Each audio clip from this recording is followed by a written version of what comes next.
പ്രിയ സുഹൃത്തുക്കളെ, ഇന്നലെയും മിനിഞ്ഞാന്നും നമ്മുടെ നാട്ടിൽ നടന്ന കാര്യങ്ങൾ നിങ്ങൾക്ക് അറിയാമല്ലോ. ഒരുത്തൻ കുറെ നാളായി കുളിമുറികളിൽ എത്തി നോക്കുന്നു. നാട്ടുകാർക്ക് മൊത്തം ശല്യം. ഇനി കുളിമുറികളിൽ എത്തി നോക്കുന്നവനെ കായികപരമായും നിയമപരമായും നമ്മൾ നേരിടുന്നതാണ്.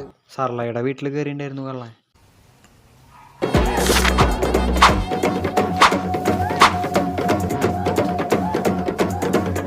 അപ്പോൾ നമ്മുടെ ഗ്രൂപ്പ് വന്നിട്ട് എന്തെങ്കിലും അപ്ഡേറ്റ് ഉണ്ടെങ്കിൽ എല്ലാവരും അറിയിക്കാൻ പഠിക്കണ്ട. എപ്പോഴും നമ്മൾ ജാഗരൂകരായിരിക്കും.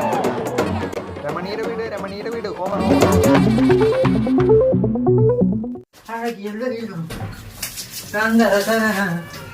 അയ്യോ കണ്ടാണല്ലേ.